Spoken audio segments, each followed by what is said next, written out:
notamment le pont du Las, on en a parlé, le marché du Cours Lafayette. Voilà. Je donne la parole du coup à monsieur Jérôme.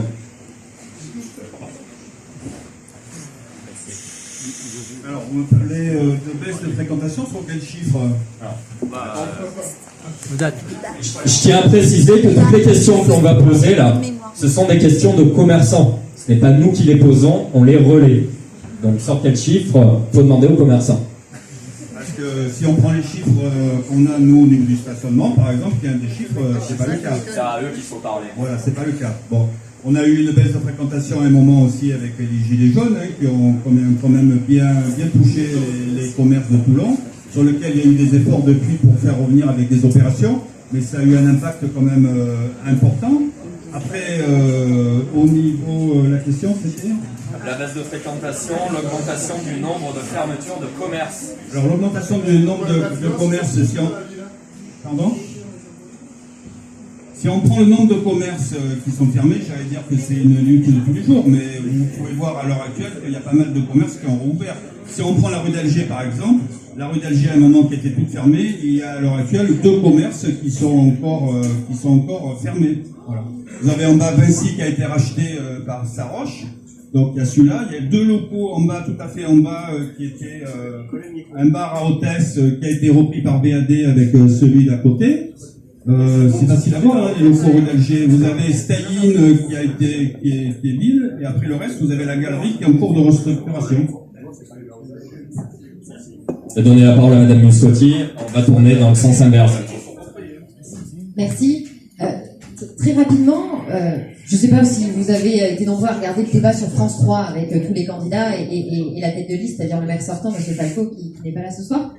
Moi, il y a une chose qui me dérange, c'est la malhonnêteté politique ou la malhonnêteté intellectuelle. Moi, je pense qu'on peut tous porter un bilan avec des points forts et des points négatifs. Et qu'aujourd'hui, faire de la politique autrement, c'est être honnête et sincère et dire il y a des choses qui ont marché et puis il y a des choses qui n'ont pas fonctionné.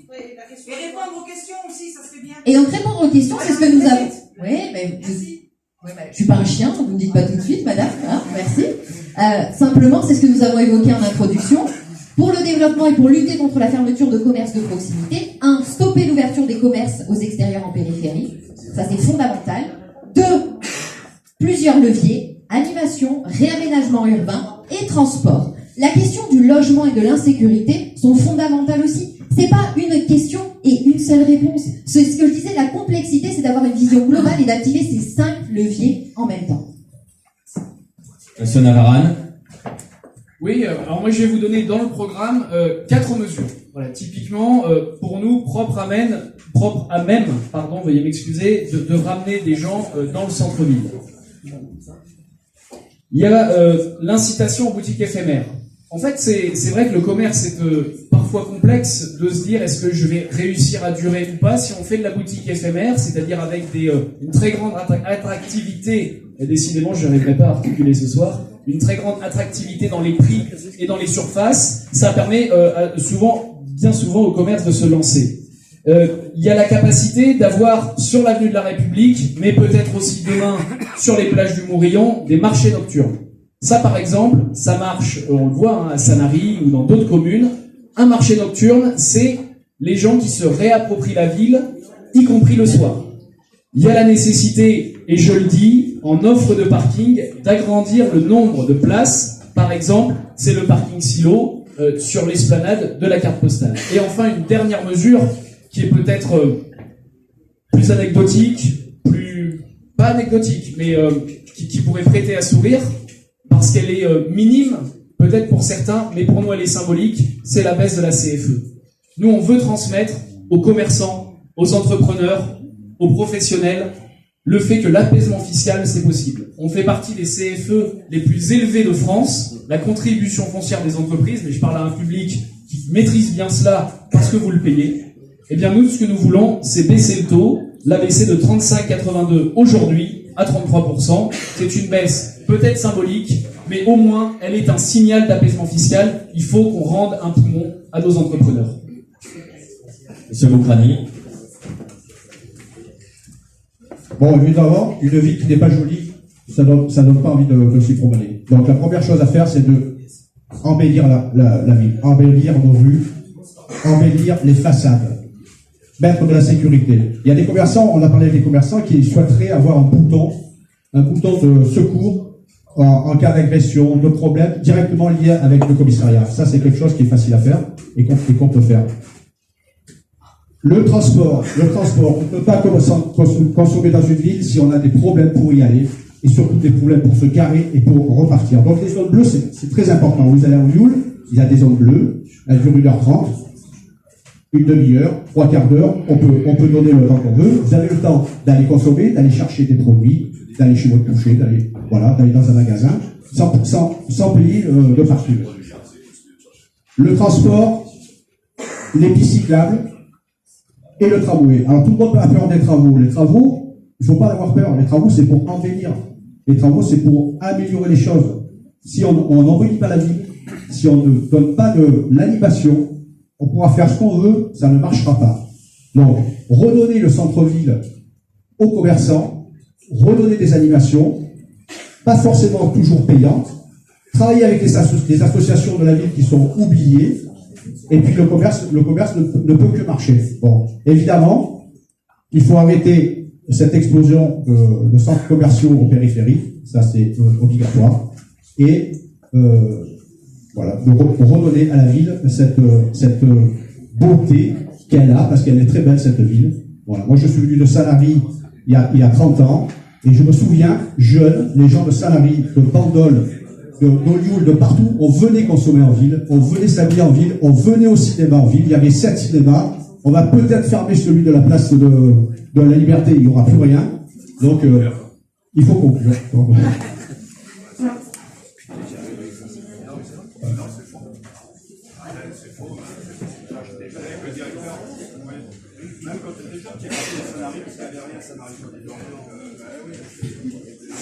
On va donner la parole à monsieur Rebec. Oui, ce qu'a dit mon collègue et colistier Philippe Leroy tout à l'heure, c'était justement pour faire venir à nouveau des chalands dans le centre-ville, mais la multiplication des pistes cyclables et des sentiers piétonniers, ça va permettre aux gens de descendre facilement en ville. Ça va alléger la circulation, les embouteillages, ça va rendre la ville plus agréable. Et puis, il y a un sujet qui nous tient à cœur, c'est que, justement, pour que les gens descendent en ville depuis les quartiers plus facilement, à terme, sur la durée du mandat, nous allons faire la gratuité des transports en commun. Nous allons commencer, dès le début du mandat, à expérimenter cette gratuité, puis nous allons la proposer sous forme de débat à l'ensemble de la population, parce que pour nous, la démocratie locale, c'est très important, et à terme, sur la durée du mandat, nous irons vers la gratuité des transports en commun. Comme ce sera surtout sur l'axe Est-Ouest le tramway, les transports seront plus confortables, plus rapides, moins chers puisque gratuits, et donc beaucoup de gens viendront dans le centre-ville. Si en plus dans le centre-ville, on le rend plus agréable par de la couleur, par des bancs pour s'asseoir, par des animations socioculturelles au long cours, eh bien les gens viendront, il y aura plus de chalands, plus de clients pour les commerces. Et monsieur le sage. Oui, donc, il y en a qui disent que c'est moi l'amateur, mais avec ce que j'entends de la part de l'élu, parfois je me pose des questions. Hein. Donc franchement, aujourd'hui, quand même, sincèrement, il faut, vous vouliez des réponses, je vais vous en donner, mais il y en a plein, il y a que ça. Enfin, je sais pas, pourquoi on met pas des consignes à casque moto comme il y a avenue 83, c'est tout bête, avenue 83 ils l'ont, là on l'a pas, les gens en moto on se remet son truc. Pourquoi on met pas des trucs pour attacher son vélo? Enfin, il y a plein de toutes petites choses à faire. Il y a des trucs énormes. Le tramway, je le ferai. Enfin, sans tramway, vous êtes mort. Enfin, je sais pas si vous vous rendez compte, quoi. Toutes les villes de même taille, ils ont tous un, voire plusieurs lignes de tramway, on l'a pas. Donc moi, dans mon programme, le tramway, c'est en 2021, voire en 2022, dans le pire des cas. C'est des travaux qui sont sur 1 an et demi. J'entendais le maire qui disait 3 ans. Enfin, moi, je vous le fais en 1 an et demi, et voilà, c'est comme ça. Qu'est-ce que vous voulez que je vous dise? Peut-être qu'on a plus de dynamisme, mais bon. Les zones piétonnes, c'est très intéressant, ce qui a été évoqué par nos candidats. La rue Anatole France, je crois que celle qui remonte à côté de chez Gaetano, on pourrait très bien la laisser en piétonne. Et chaque fois qu'on a un petit peu agrandi les zones piétonnes, ça crée une continuité de ces zones piétonnes, et du coup, ça fait venir beaucoup plus de gens. Les ferries, alors on peut en parler des ferries, personne n'en a parlé, ça amène de la pollution et ça amène personne les ferries. Les gars ils arrivent avec leur sandwich, ils sont dans la voiture, ils font tourner le moteur, ils attendent pour embarquer. Pourquoi on les met pas à Brégagnon les ferries? On met les ferries à Brégagnon et on met les paquebots ici, monsieur, parce que vous n'avez pas la place de tout accueillir. Donc les paquebots, il y a du voyageur, il y a des gens qui descendent, il y a des gens qui ont du pouvoir d'achat. Donc on met les ferries à Brégagnon, on prend les paquebots. Les paquebots ils marchent au GNL désormais, le gaz naturel liquéfié. Donc c'est beaucoup moins de pollution. Donc un, vous récupérez des gens et deux, vous diminuez la pollution. Vous voyez, des choses, il y en a quand même beaucoup à faire. Dernier point, monsieur.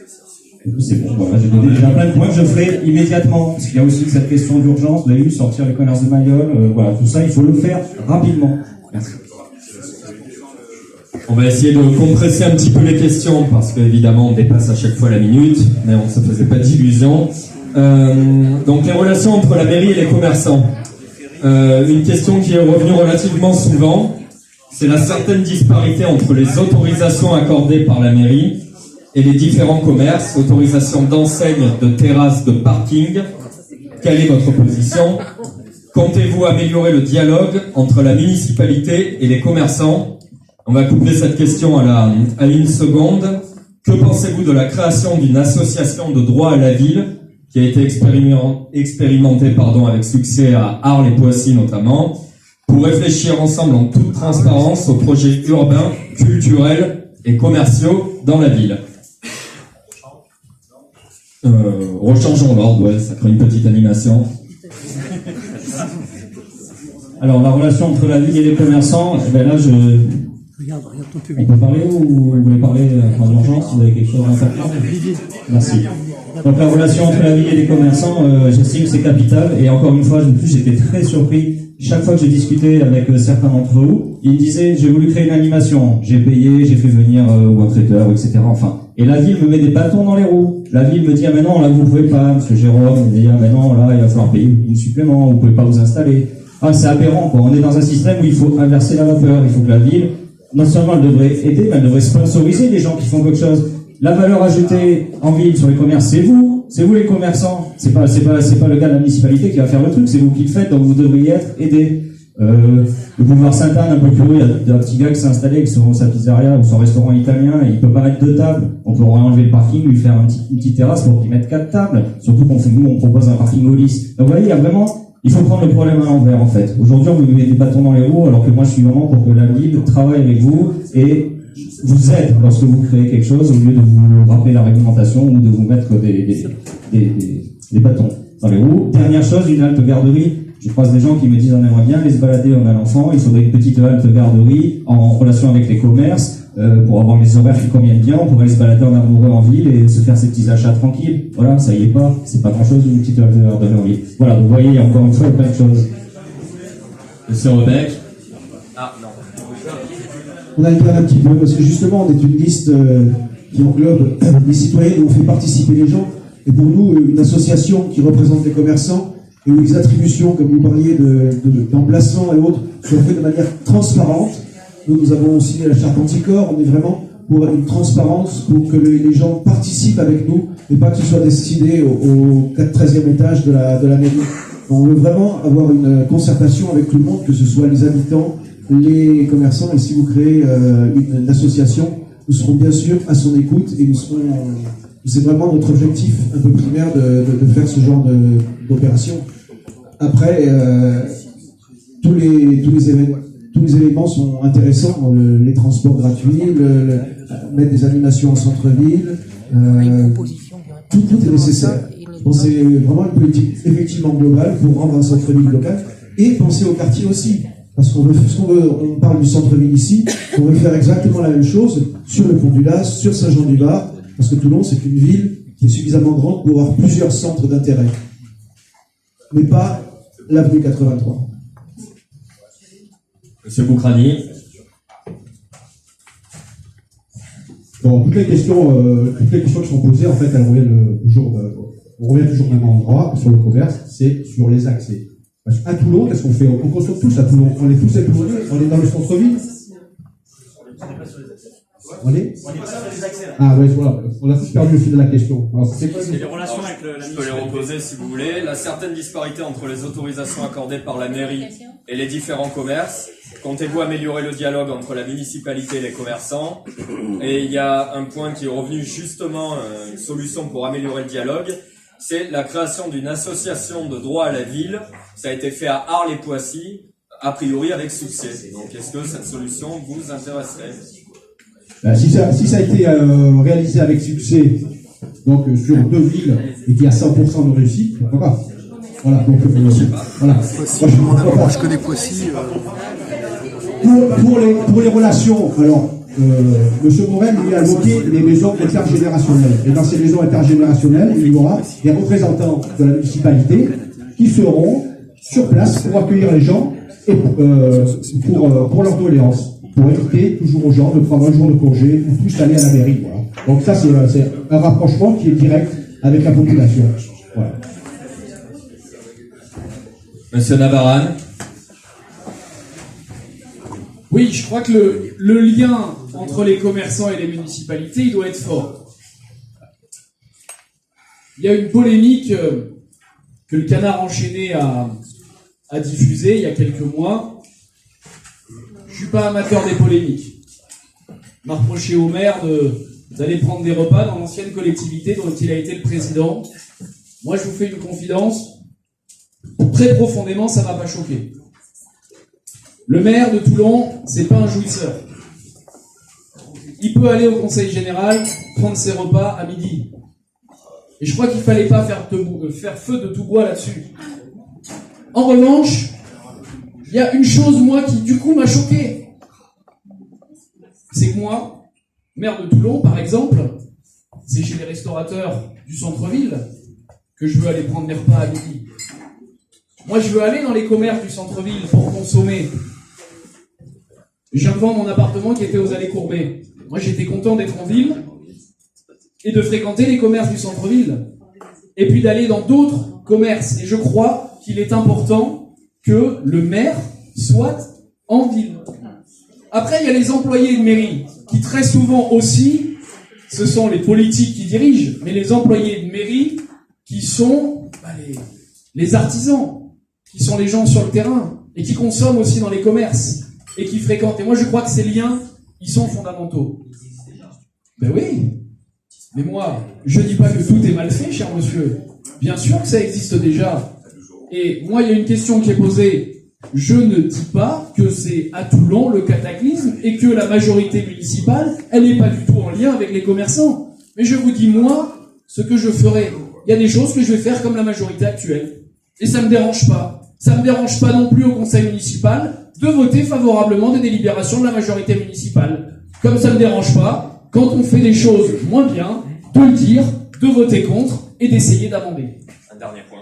Mais si vous voulez. Enfin, non, un dernier point, mais si, mais vous m'engagez à continuer de parler, je garde la parole. Mais un dernier point, cette association, moi je connais pas, je découvre. Ce que je vous propose sans populisme ni forfaiterie, voilà, sans populisme ni forfaiterie, j'irai regarder. Et puis si vous nous envoyez un petit peu les chartes des propositions qu'on a faites, je me permettrai de vous faire un retour par écrit à ce moment-là sur ce point très précis. Encore une fois, je ne peux pas vous dire, je connaissais pas, je découvre ce soir. Merci de l'info et je vous ferai un retour par écrit là-dessus. Madame Mussotti. Merci. Clairement sur cette question, les commerçants savent s'organiser depuis fort longtemps à travers des associations de commerçants, les vitrines toulonnaises, etc. Je pense qu'aujourd'hui, pour franchir ce cap de la modernité, il faut changer de méthode. Et changer de méthode, c'est arrêter d'aller consulter finalement ces associations de commerçants, simplement dès qu'elles crient un peu trop fort, dès qu'elles sont en demande. Il faut construire avec eux cette vision globale. C'est quelque chose que l'on doit partager, majorité municipale, élus et représentants des commerçants. Il faut qu'ensemble on fixe des objectifs communs. Où est-ce que nous en sommes? Où est-ce que nous voulons aller de manière collective? Et à partir de ce moment-là, on sort aussi, en termes de méthode, de la subvention, pardonnez-moi, à la petite semaine. Il y a un moment donné, quand on veut se projeter, fixer des objectifs pour faire évoluer une ville ou une métropole, il faut mettre les moyens. Et donc, passer clairement des conventions d'objectifs avec ces associations de commerçants permettra d'avoir une vision à plus long terme, de mettre plus de moyens sur la table et d'aller plus vite. Et Monsieur Jérôme. Là, c'est un peu dur. Alors, premièrement, deux choses quand même. Quoi ? les ferries, je peux pas laisser passer dire, c'est 25% du chiffre d'affaires au niveau de la restauration. Je filme sur mon téléphone. Et au niveau des hôteliers. Ah non, je peux pas mettre en live, je sais même pas s'ils sont d'accord les gens. La deuxième chose pour le maire, Il est en on ne live. peut pas dire que le maire ne vient pas vivre son centre-ville, il mange, il prend ses Il est en cafés, live, et il fait des Ludovic dépenses. Constant. Voilà. Il y est très souvent en centre-ville, c'est pas quelqu'un qui ignore le centre-ville. Si vous voulez des noms d'établissements où il va, c'est facile à savoir dans le centre-ville où il va manger. Voilà. Alors le deuxième point, c'est que je pensais que on est cité.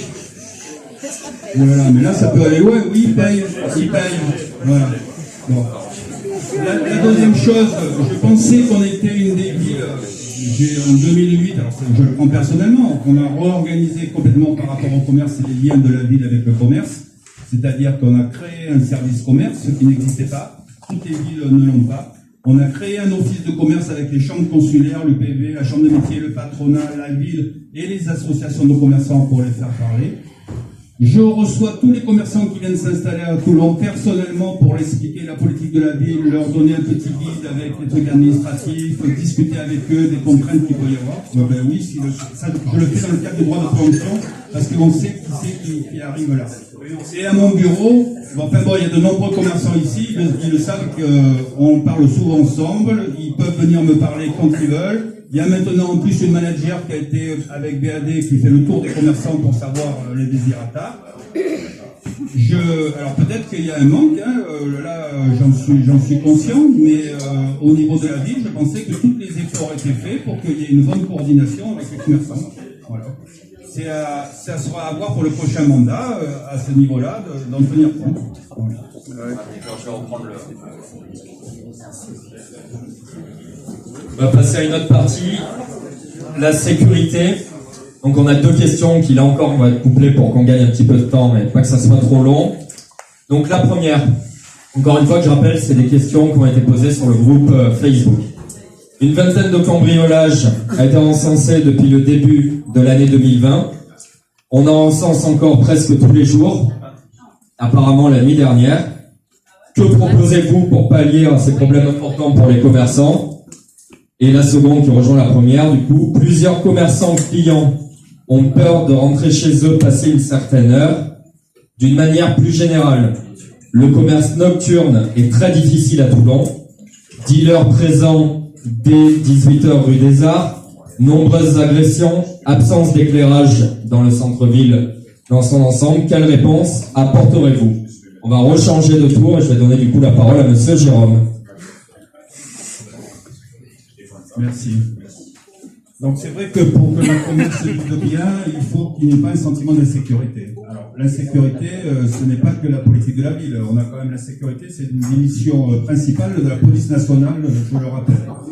Depuis on a une déficience quand même à ce niveau-là, et toutes les villes s'engagent à mettre de la police municipale qui développe. Voilà. Mais principalement, c'est la police nationale qui est en charge de la sécurité. Voilà. Le soir, le maire, depuis cette année, a mis en place, parce que bon, ça a quand même un coût à développer la police municipale, et on a des policiers municipaux le soir, on est en train de tester jusqu'à minuit tous les soirs, il y a une équipe, et on a le PC vidéo qui fonctionne. Ça a été testé un mois. Hein? Ça a été testé un mois. Non, ils y sont encore. Non, ça n'a pas été testé un mois. Ils y sont plus. Ah, ben si, ils y sont, je suis désolé. Écoutez, ils y sont. Pour m'expliquer, je me suis fait mettre en joue avec un pistolet. Vendredi soir, il n'y avait aucun policier. Ils n'étaient pas sur place. Il y a trois. Oui. Est-ce que la police nationale était là aussi? Non, les gens ils sont partout. Voilà. Donc ça a été mis en place une équipe. Il y a un PC vidéo de la ville qui fonctionne jusqu'à minuit et c'est basculé à partir de minuit à la police nationale. Oui, c'est la réalité. Je vous dis pas que c'est parfait, que ça, mais c'est la réalité, c'est comme ça. Voilà. Donc le souhait, c'est d'arriver à développer la police municipale, c'est des engagements financiers derrière le soir, et de travailler mieux avec la police nationale, qui est quand même en charge de la sécurité de la ville, et en particulier la nuit, lorsqu'il n'y a plus de police municipale. Je peux poser une question, s'il vous plaît? Alors, comment on explique 20 cambriolages depuis décembre? Les commerces. Oui, c'est bizarre quand même. Je vais vous dire, c'est bizarre qu'un mois avant les élections. C'est bizarre qu'un mois avant les élections, où on a une équipe qui tourne, qui est arrivée sur Toulon et qui tourne, Mais c'est la faute à qui? À la ville? Vous pensez que c'est la ville qui leur dit de Je cambrioler? pose juste la question en fait. Et voilà, on se pose tous la même question. J'ai D'accord. interrogé la police Vous aussi, municipale vous et posez la la même nationale. question, d'accord, ok. C'est à la nationale de résoudre le Tout le monde se problème. pose la même question, on va pas y arriver. Voilà. Ok. Madame Muscotti. Alors, pour la question de la police nationale et la police municipale, il faut savoir qu'il existe des conventions entre la police nationale et la police municipale. Elles sont mises en place sur le territoire, et je pense qu'il y a moyen de les questionner et de les renforcer. Au-delà de ça, il y a deux choses. Il y a la question des moyens. Il y a la question des moyens, et en termes d'investissement, ce sont des choix, ce sont des priorités que chaque politique décide de mettre en place ou pas. Pour moi, ça en fait partie parce que c'est un vrai problème. Il n'est pas aujourd'hui entendable qu'un monsieur se fasse agresser avec une arme, que madame soulève la question d'un seul coup 20 cambriolages dans le quartier. Je pense pas que c'est un lien avec les élections. Moi, on se déguise tous en cambrioleurs la nuit. Et la question, elle est bien plus grave que ça. Donc la question de moyens, effectivement, il faut plus de policiers municipaux. Et la vidéosurveillance, c'est pas moi qui le dis. C'est-à-dire que je suis allée voir dans les villes où ça fonctionne. Quand il y a une vraie politique de vidéosurveillance, c'est-à-dire avec des agents derrière, des agents qui peuvent intervenir, donc ça demande de l'argent, c'est de l'investissement, et ça fait partie de nos priorités en termes de sécurité. Oui, il faut plus de moyens là. Je reviens sur ma question de la police métropolitaine qui existe dans le 95. Je suis allée voir à Paris, dans la région parisienne, comment ça fonctionnait. Et ça marche bien, parce que ça permet aux collègues des villes voisines de venir renforcer les moyens d'une autre ville quand il y a un événement particulier. Mais au-delà de ça, c'est un cercle vertueux qu'on doit mettre en place. La sécurité n'est pas que liée à cette histoire de moyens. Lutter contre la délinquance, lutter contre la criminalité, c'est aussi choisir sa ville et choisir sa vie. Pour choisir sa ville et choisir sa vie, c'est la question du logement. Qui on fait habiter ensemble et où? Et la question, non, c'est un rapport, madame, parce que si vous voulez, la question du centre-ville, par exemple, il faut qu'on arrive à en faire un cœur de ville attractif avec une population mixte qui habite. Parce que quand on enclenchera ce cercle vertueux d'une autre population, de commerces qui ouvriront le soir, de gens dans les rues, de l'éclairage et de la force de police, on remettra en place ce cercle vertueux. Donc c'est logement, transport, réaménagement, ce sont tous ces leviers-là. Et oui, c'est une priorité. Toulon était une ville marchande. Moi, je l'ai pas connue, on l'a raconté. Toulon était une ville marchande. Il faut qu'elle le redevienne. Et pour qu'elle le redevienne, ce sont, je suis navrée de le répéter, ces leviers à activer de manière consécutive. Je peux répondre en tant que député ? Bien sûr. La police nationale, elle est où là dans l'histoire? Alors, c'est une très bonne question, monsieur, que vous posez, et ça me permet, parce que, très rapidement, il faut savoir que 10 000 postes de policiers nationaux et gendarmes ont été supprimés. Et oui. Et sous le quinquennat, pas sous le dernier quinquennat, sous le quinquennat Sarkozy. Et qu'en fait, il faut du temps pour former les policiers, et qu'à l'heure actuelle, nous ne sommes pas encore aux chiffres avant la suppression des 10 000. Pourtant, des créations ont été faites, pas que par la majorité actuelle, par la majorité précédente. Je me suis battue en tant que parlementaire du Var pour 22 postes de policiers supplémentaires qui viennent d'arriver, 22. Alors effectivement, c'est sûrement pas suffisant, mais aujourd'hui, quand on ose donner des leçons de sécurité sur la politique nationale et qu'on a participé à la suppression de ces 10 000 postes, je trouve pas ça honnête. Édouard Philippe était député. C'est règlement de compte à hockey choral. Il a tout voté. Et c'est vrai que les grands partis politiques qui s'alternent au pouvoir depuis 40 ans en matière de sécurité, ils ont la responsabilité de sa montée, des morts. Et moi, je me souviens d'un président de la République qui a été élu en 2017 et qui disait qu'en matière de sécurité et de terrorisme, il n'avait pas trop réfléchi à la question. On voit que les choses n'évoluent pas. Je crois que la situation de Toulon, je vais parler du centre-ville. Est-ce que quelqu'un se souvient, il y a 6 mois, des coups de feu au cours Lafayette? Des règlements de compte? C'était qui? Moi, j'appelle les choses telles qu'elles sont. Moi, l'immigration clandestine qu'on vit à Toulon, c'est devenu insupportable. Et je veux vous dire, ce qui se passe aujourd'hui, un phénomène d'immigration massive qu'il est devenu insupportable de tolérer dans ce pays. À partir du moment où on ne prend pas, c'est peut-être pas la réponse que vous attendez, mais je veux vous dire, ça fait 40 ans que vous attendez pas cette réponse, et ça fait 40 ans qu'il y a des Français qui crèvent à cause de vous. Alors, si vous voulez bien, dans un esprit républicain et démocratique, écouter l'élu que des gens ont envoyé dans les hémicycles, parce que je pense que l'esprit de tolérance qui vous anime est celui d'écouter ceux, par exemple, élus par un tiers de la population.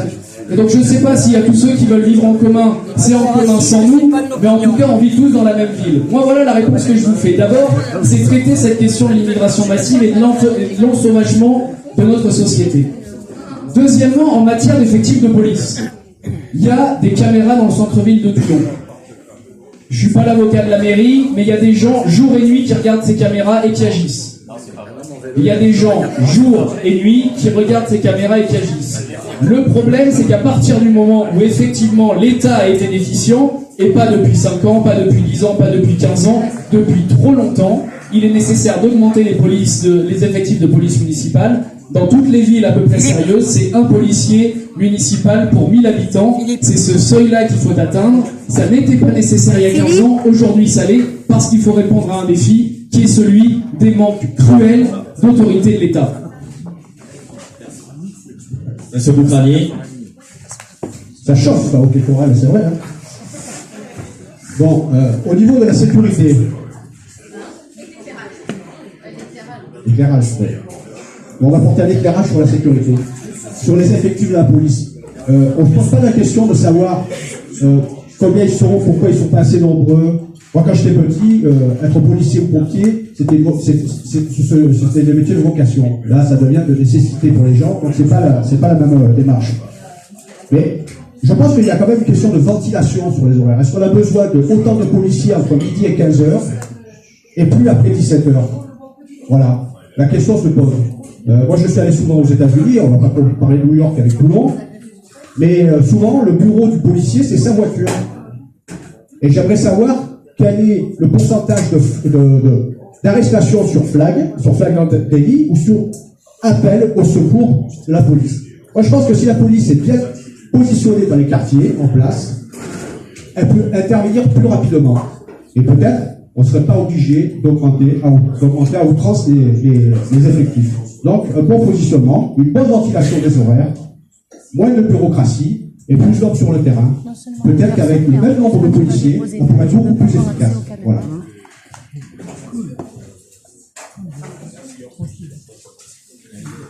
Monsieur Leroy.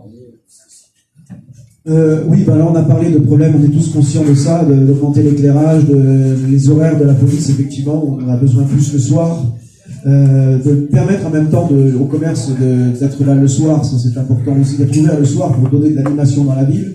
On a parlé de tout ça. Il y a aussi un autre principe qu'on avait envie de mettre, c'est le territoire zéro chômeur longue durée.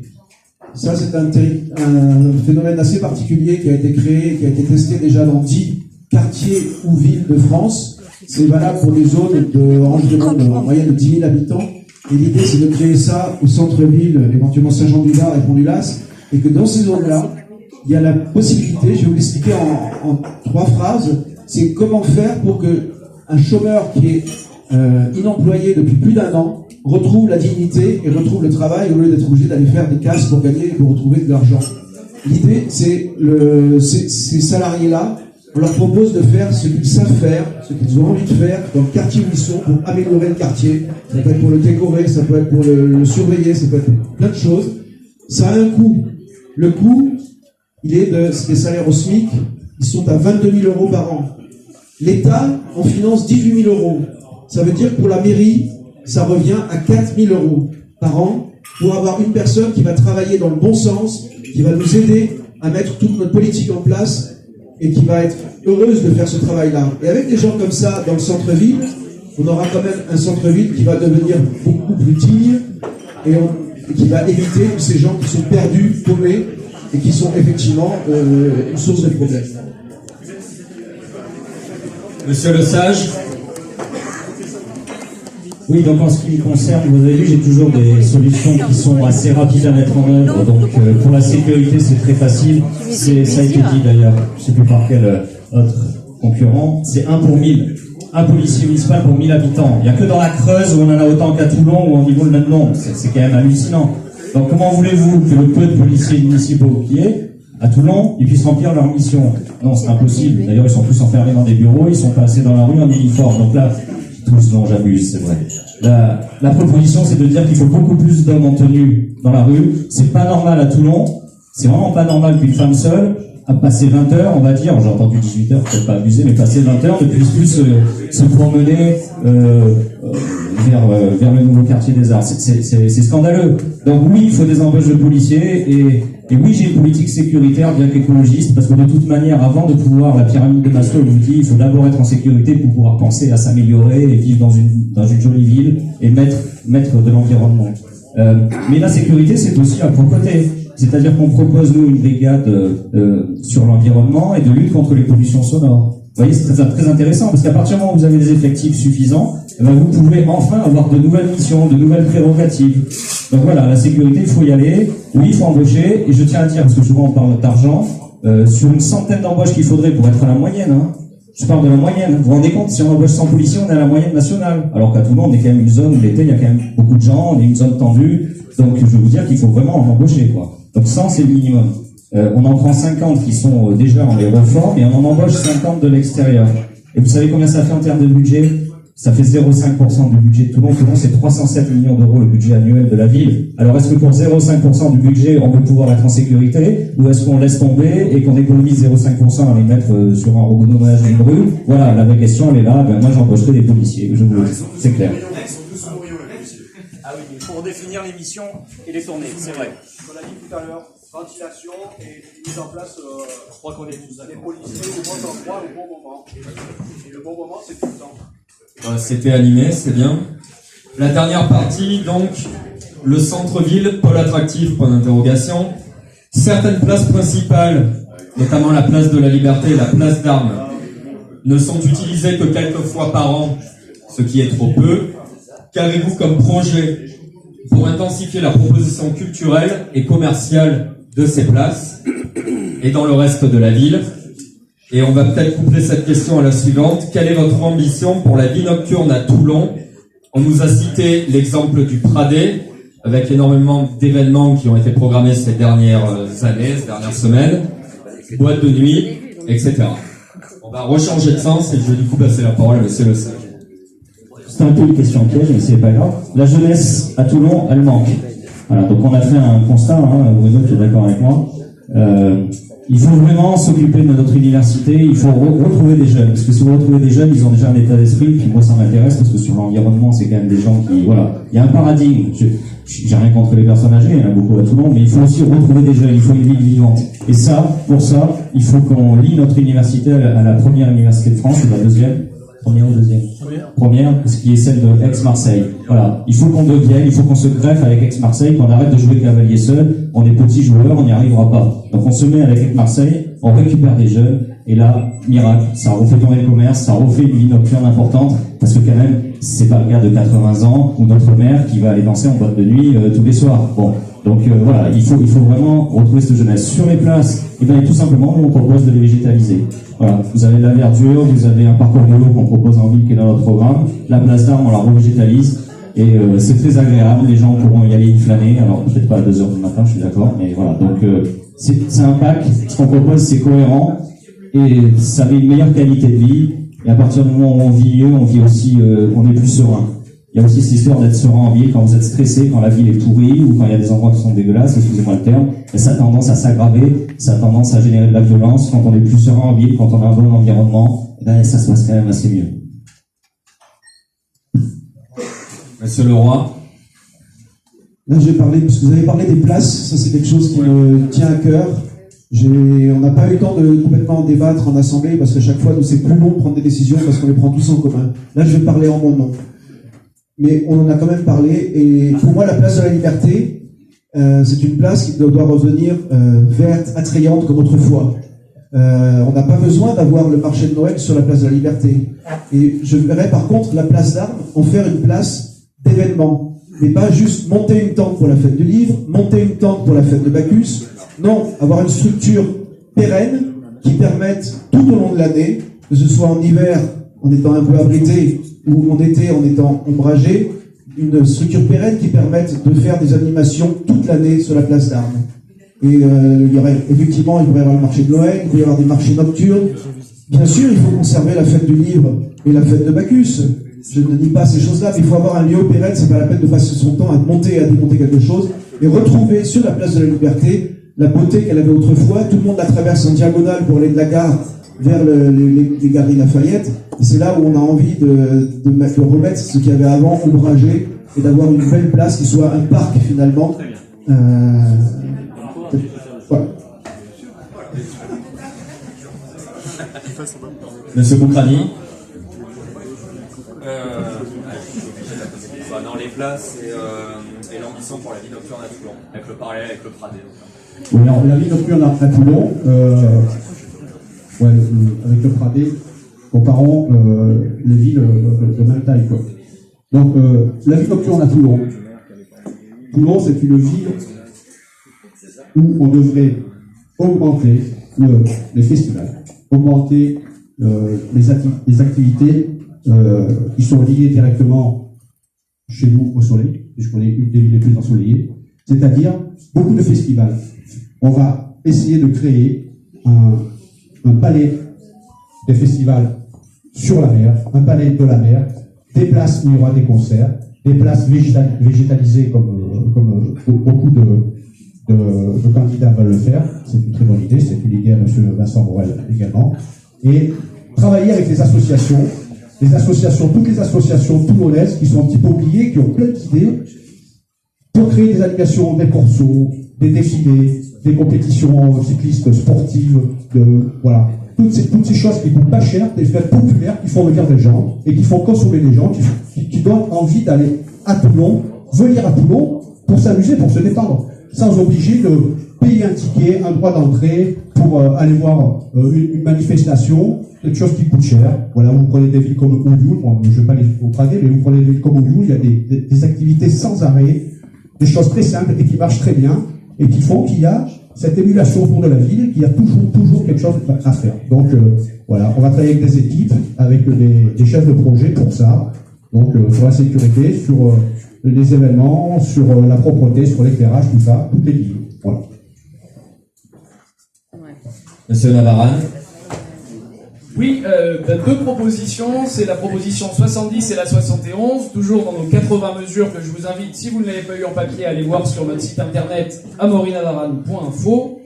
Le point 70, c'est la promotion des fêtes et métiers d'art et d'antan, aussi une fête de la ruralité, en fait la multiplication des événements, fête des métiers d'art et d'antan, parce que bien souvent, et on le voit rue des Arts, où il y a une partie de la rue qui est sous une forme d'une certaine réussite, avec des exposants qui font aussi des démonstrations, qui donnent des cours.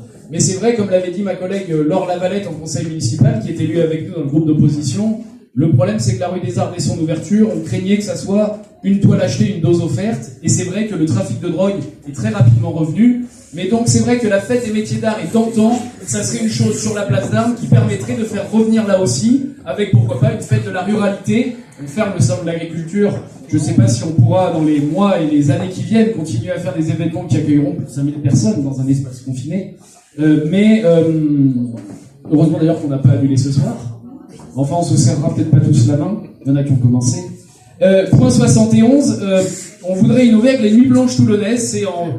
Ça s'est déjà fait, mais il faut systématiser, selon nous, et annualiser ce genre d'événement avec l'ouverture de commerce, des marchés de créateurs. En fait, ces nuits blanches toulonnaises, ça serait la capacité, avec le marché nocturne sur l'avenue de la République, qui était un autre point, eh bien d'avoir, encore une fois, les Toulonnaises et les Toulonnais, mais aussi les gens de l'extérieur de la ville qui se réapproprient la ville la nuit. Voilà, point 70 et 71 du programme que vous pouvez toujours consulter. J'en ai même en papier pour les résistants qui veulent encore du papier.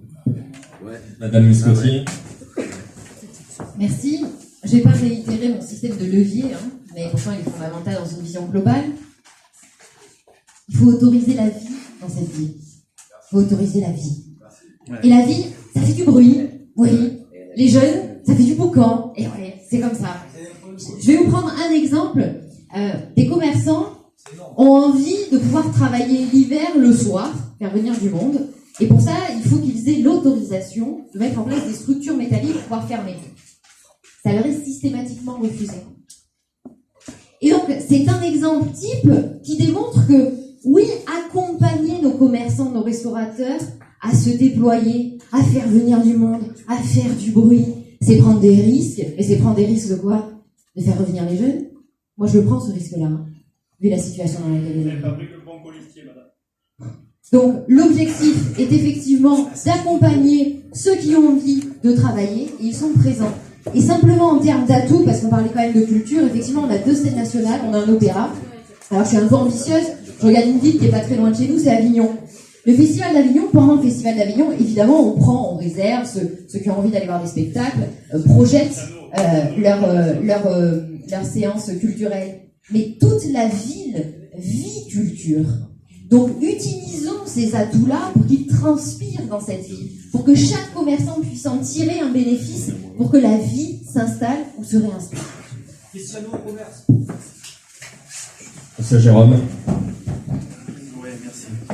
Alors déjà pour la vie de la ville le soir, les problèmes de sécurité, donc ce qui a été dit, sur lesquels je suis d'accord, c'est déjà d'entraîner la mixité au niveau de la population au centre-ville, et c'est-à-dire la rénovation des appartements et amener une population nouvelle.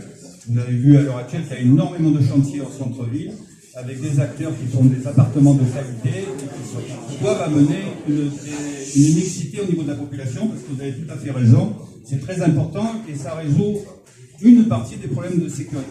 Même c'est les jeunes, j'en ai parlé, ça fait partie de la politique de la ville. On est passé de 2000, on passera à 9000 jeunes au niveau de l'universitaire avec ce qui est en train de se passer à Chavicé et à Montetti. Donc on en est conscient, il faut que les jeunes viennent, ils sont déjà là. La rue par exemple, l'Équerre, beaucoup de festivals culturels qui assez les jeunes qui mènent ce débat depuis 2 ou 3 ans, ils sont présents et c'est quelque chose qui va falloir amplifier. Alors, je ne peux pas entendre dire qu'il n'y a pas de festival, qu'il n'y a rien. Les jeunes font énormément de festivals. Il y a beaucoup de festivals de musique l'été.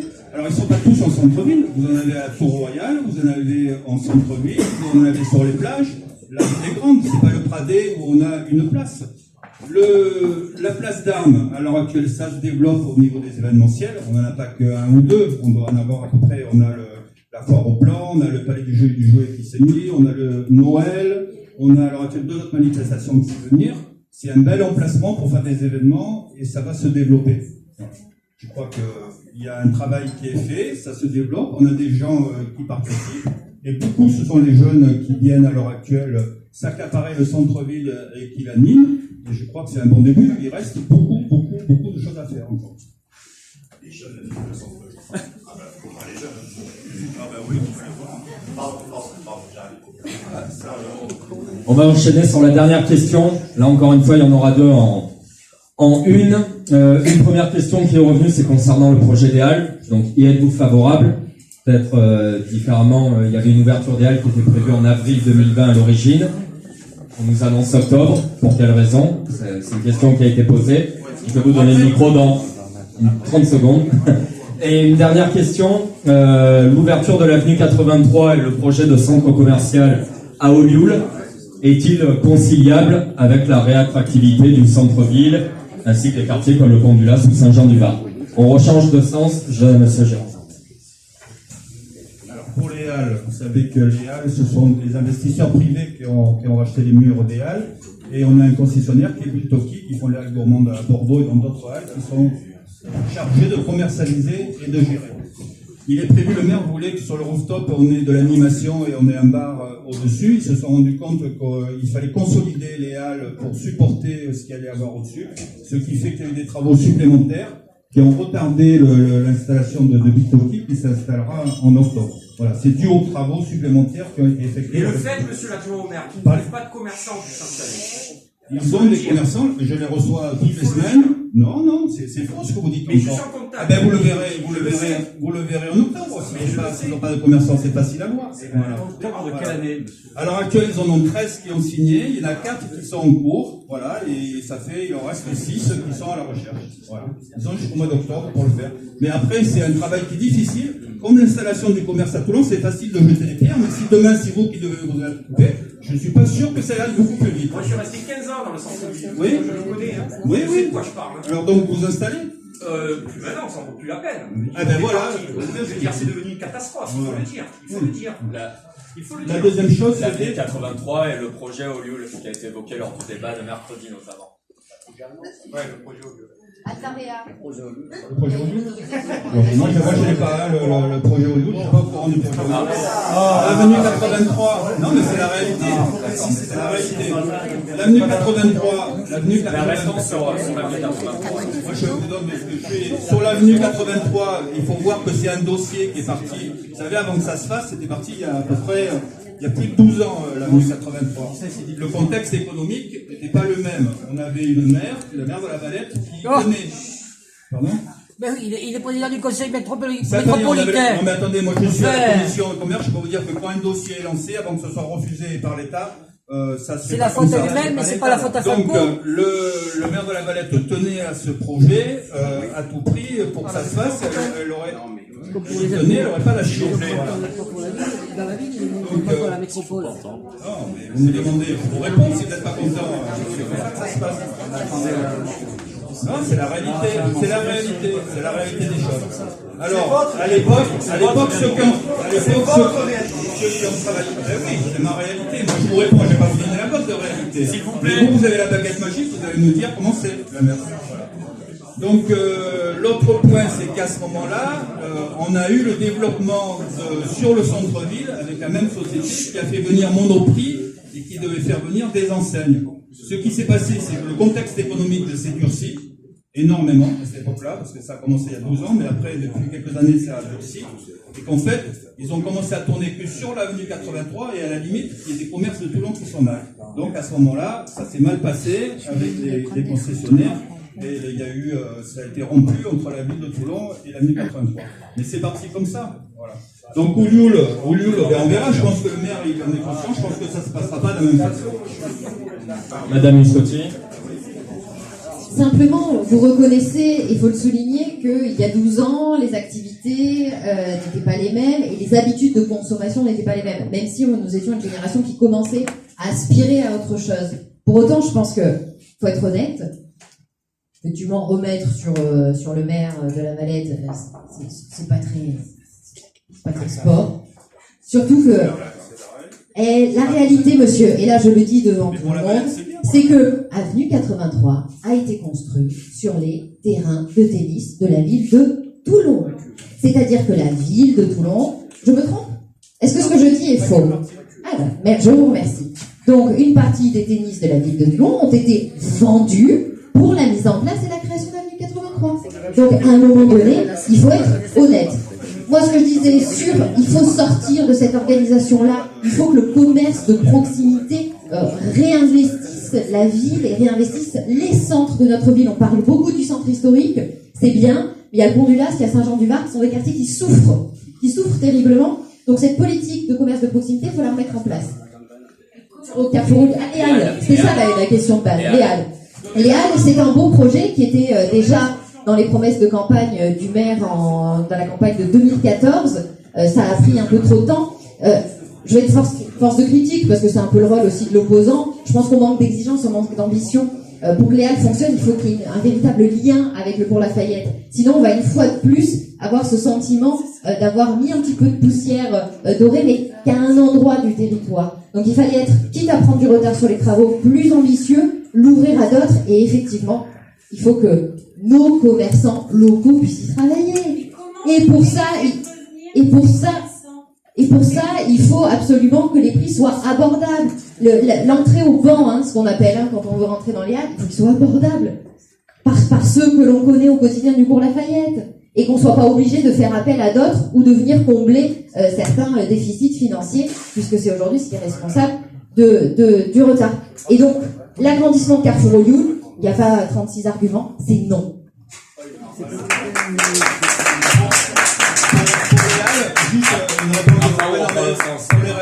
Juste une réponse. Vous avez raison, il faut un lien entre les Halles et le cours Lafayette. C'est le travail de VAR Aménagement à l'heure actuelle sur la reprise des locaux qui sont à côté, sur l'installation d'activités qui permettront de créer le lien. La deuxième chose, il faut que ce soit des gens du cours Lafayette qui s'installent. Bon, quel est l'intérêt des Halles si on retrouve les mêmes commerçants qui sont là dans les Halles? Non, c'est quelque chose de complémentaire. Il faut amener quelque chose de nouveau. Voilà. C'est pas la même clientèle. Monsieur Navarane. C'est vrai que c'est inquiétant si C'est vrai que c'est inquiétant s'il y a... On arrive au bout, s'il vous plaît. C'est vrai que c'est inquiétant s'il y a un élu de la majorité qui siège aussi à la métropole Toulon-Provence-Méditerranée, mon cher collègue Jérôme, n'est pas au courant du grand projet frère, cousin de ceux qui se sont faits à Avenue 83 et partout ailleurs. C'est un risque. Et je pense que la métropole de la faiblesse, la métropole de l'incapacité de gérer grandement les choses, d'avoir une vision d'ensemble, vous en avez fait la preuve, moi je le regrette. Moi, je plaide pour une métropole du bon sens qui provoque les économies d'échelle à travers la mise en commun de moyens, mais une métropole de la force et du bon sens. Les Halles, je suis désolé, c'est terminé, ça a été vendu, il y a un contrat, il y a un opérateur, peut vous raconter n'importe quoi. Il y a un contrat, c'est lié, ça va se faire ou pas, mais pendant que le contrat est existant, eh ben, ils vont développer les Halles. C'est peut-être pas ambitieux, c'est peut-être ambitieux, mais moi je vais pas vous répondre maintenant là-dessus. C'est fait, c'est acté, c'est vendu, et il y a un concessionnaire. Enfin, et j'en termine là-dessus, au Halles, qu'est-ce que moi j'aurais fait? Qu'est-ce que notre liste aurait voulu? Un commerce d'appel. Je suis pas client d'Apple, mais vous installez un Apple Store dans le centre-ville de Toulon, moi je peux vous assurer que les gens ils vont commencer à revenir aussi dans le centre-ville. Peut-être, mon cher ami. Mais ce qui est sûr, c'est qu'il y a, je vous prends un exemple, un commerce d'appel, des parkings, du foncier, de la sécurité, ça vous fait revenir de la clientèle dans le centre-ville, en partie. Il y a des mutations économiques, mais il peut y avoir aussi des solutions très concrètes. Monsieur Boukrani. Bon, pour la venue, s'il vous plaît. S'il vous plaît. Bon, le sujet, c'était l'avenue 83. L'avenue 83 et les Halles. L'avenue 83, donc en fin octobre 2014, donc pratiquement début 2015, par matin titré, Toulon, record national, 700 commerces fermés, 552 dans le centre-ville. Et pour endiguer ça, c'est à ce moment-là qu'on a décidé de la construction de l'avenue 83. Donc ça a été magnifique.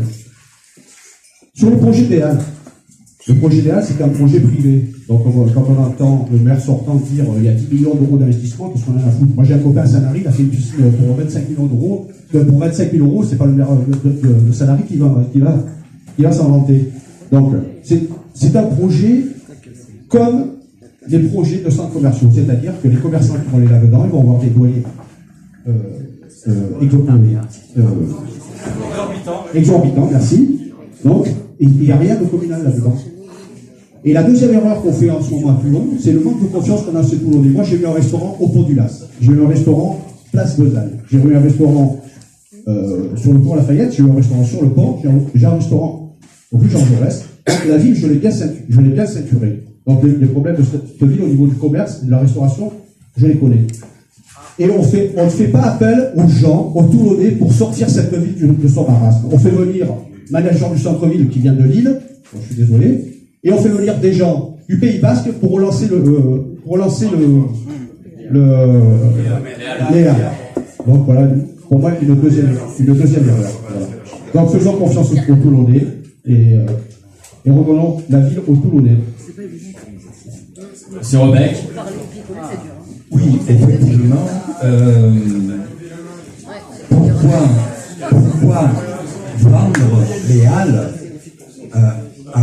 au privé? On peut très bien, la ville pouvait très bien garder la maîtrise d'ouvrage sur cette opération.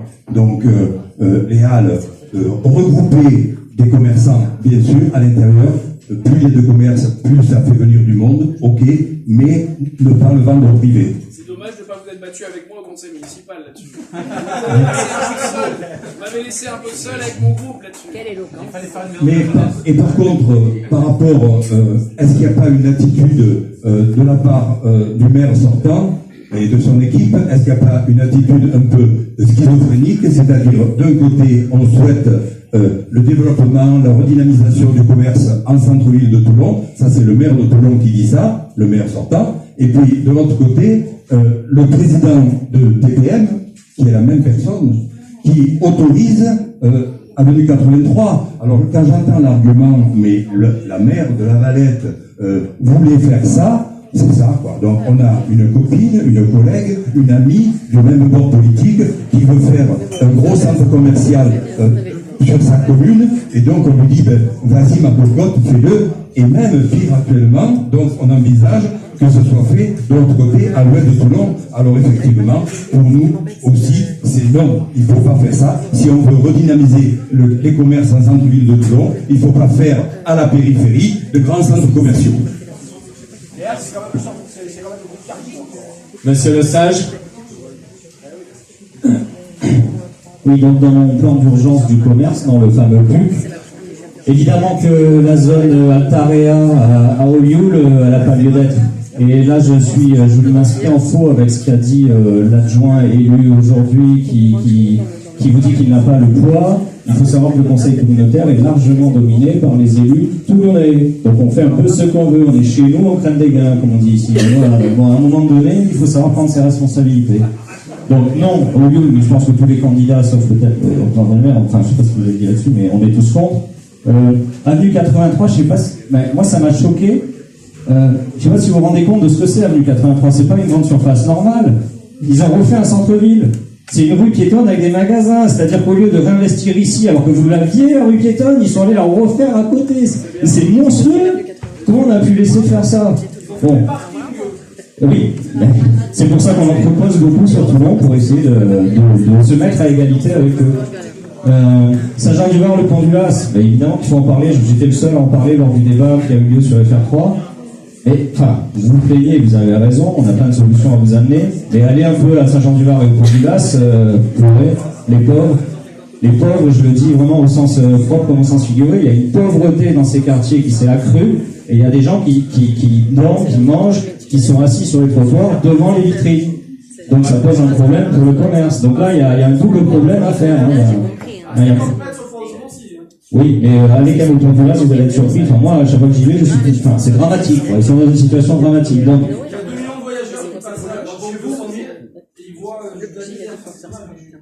D'accord. Bon. Donc nous, ce qu'on propose, c'est de remettre dans ces quartiers, de refaire pareil, de réinvestir avec les boutiques, et surtout, l'idée, c'est d'avoir un mix commercial. Parce que celui qui veut faire réparer son ordinateur, si vous voulez, va être obligé de se barrer à Grand Bar parce qu'il n'y aura pas de magasin d'informatique. C'est bien d'avoir l'alimentaire, c'est bien d'avoir de la fringue, mais à un moment donné, il faut qu'il y ait un mix commercial aussi, et il faut que l'élu qui sont responsables de ça, il l'aide à ça. Hein, c'est son boulot, c'est pas fait.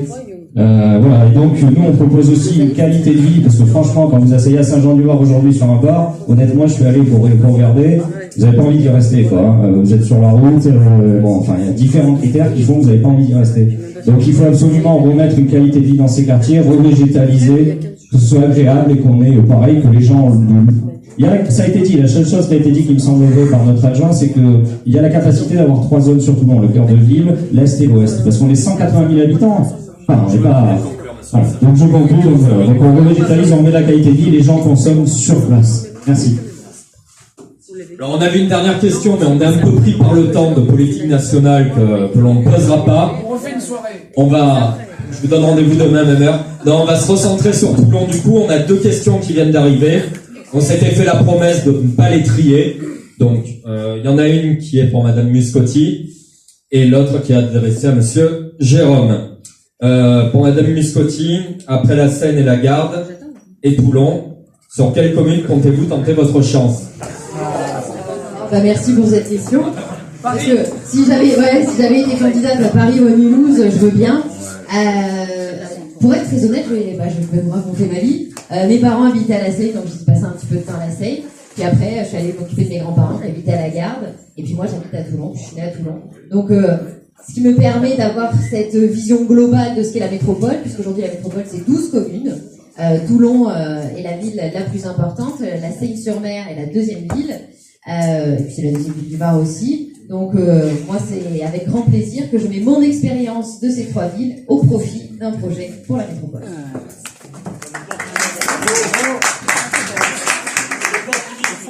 Pour Monsieur Laurent Jérôme, à quand le début des travaux en centre-ville? On nous a cité la place du Bateau et la rue Paumet.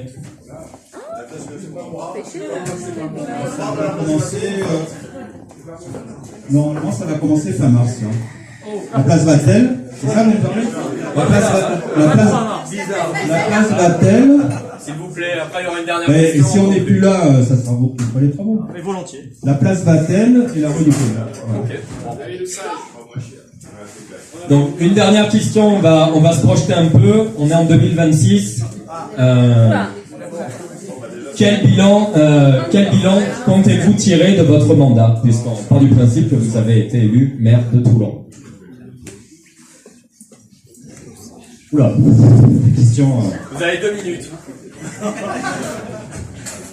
Alors écoutez, le bilan du mandat, il sera clair, c'est que vous allez m'adorer, parce que vous aurez retrouvé une qualité de vie, vous aurez retrouvé du bien-être, et Toulon va retrouver une place digne d'une métropole de 180 000 habitants, parce que le maire s'est battu, il a obtenu certaines choses, il a obtenu le titre de métropole, et quand on regarde les autres, on est en retard partout. Donc je vous le dis, oui, vous allez m'aimer, et ça va m'arranger, parce que comme ça, vous allez me réélire. Voilà, merci.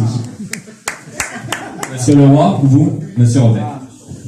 Oui, effectivement, à la fin du mandat, eh bien, notre ville sera plus belle, elle sera plus écologique, elle sera plus démocratique et elle sera plus sociale.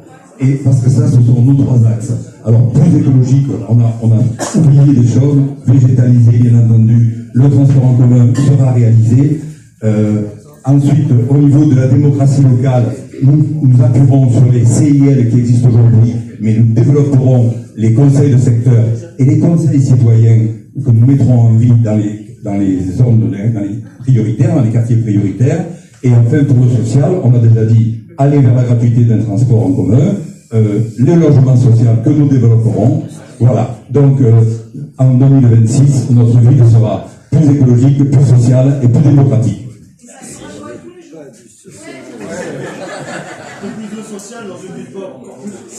Monsieur Boukrani.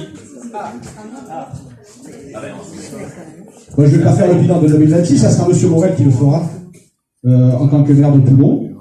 Mais en fait, pourquoi attendre 2026 pour faire un bilan? Puisque nous, dans notre idée, c'est au-delà d'être adjoint, on sera des chefs de projet et il y aura sur le parcours tout le temps des comptes à rendre. Donc, c'est pas la peine d'attendre 2026. Voilà. Comparer les projets, comparer les ambitions, tout au long de l'année, tous les jours. C'est comme ça que tout va progresser. On va pas attendre 2026. Voilà. Surtout ce projet de tramway, avec, moi je vous le dis, avec cette asphyxie de la ville, n'attendons pas 2026. Monsieur Navarane. Je déteste la politique fiction, et donc je ne vous dirai pas en 2026 comment sera la ville. Ça dépend de plein de facteurs, il y a des facteurs nationaux, internationaux. Moi, la seule chose qui est mon engagement, ce sont les 80 mesures qu'on propose. En fait, c'est des choses juste concrètes. Moi, ce que je veux, c'est qu'en 2026, dans ces 80 mesures, on puisse vous dire, oui, on l'a fait. Après, qu'est-ce qu'il y a de la ville de Toulon? Moi, je souhaite, l'équipe qui m'entoure souhaite reconnaître l'humilité qui doit être la nôtre, mais l'orgueil qui est d'habiter Toulon. On croit dans cette ville, moi j'y suis né, beaucoup d'entre vous aussi, il y en a d'autres qui y sont venus par d'autres aléas, par les études, par le travail, la marine nationale, par la famille, il y a plein de vecteurs. Ce qui est sûr, c'est que cette ville, elle a un potentiel incroyable. Et donc je crois que l'orgueil qui est celui de cette ville, l'humilité qui doit être celle des hommes et des femmes politiques qui s'engagent et celle qui est celle des hommes et des femmes qui sont engagés sur notre liste, c'est au moins de faire les choses concrètes qu'on a promis.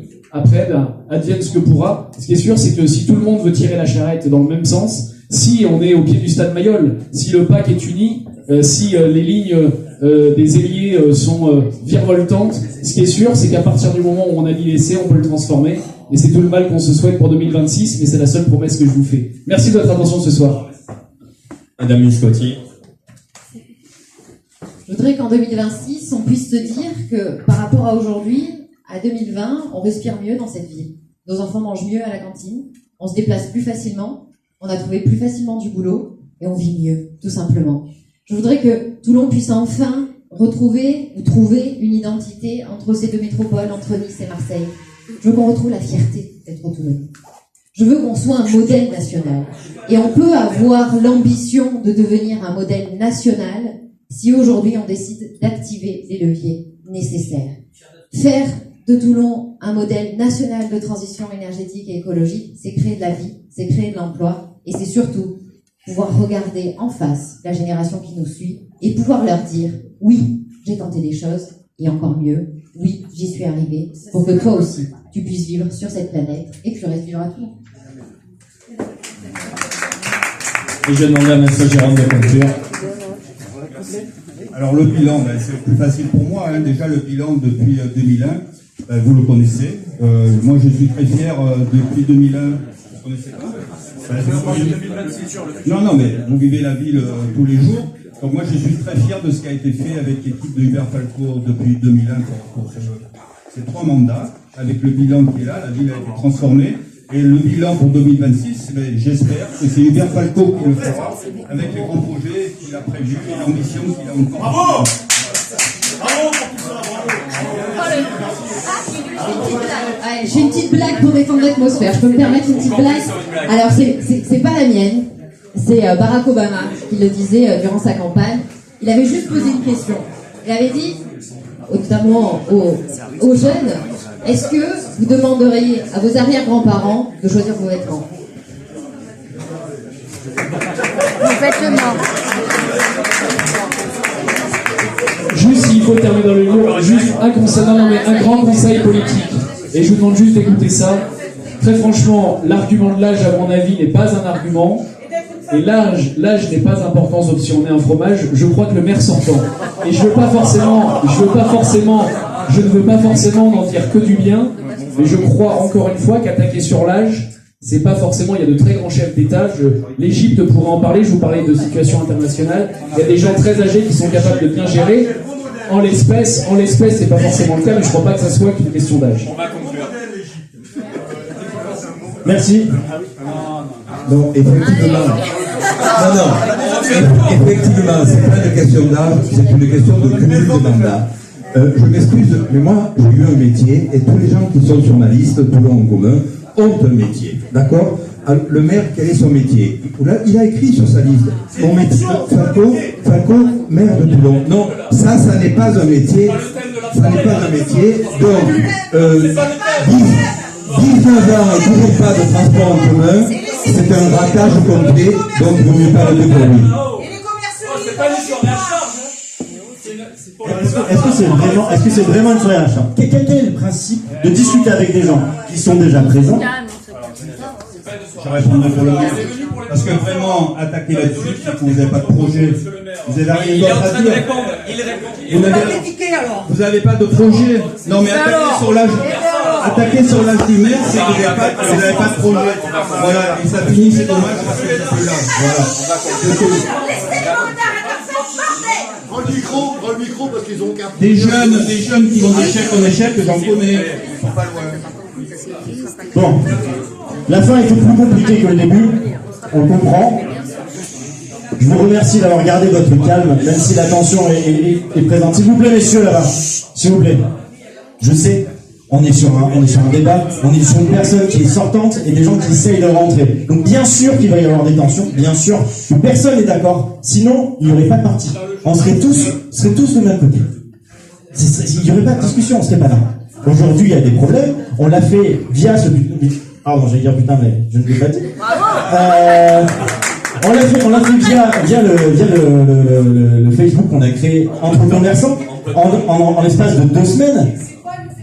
Le Facebook, on a créé un Facebook fermé qui s'appelle Toulon Centre. Pourquoi fermé? Parce qu'on ne voulait garder que les commerçants à l'intérieur.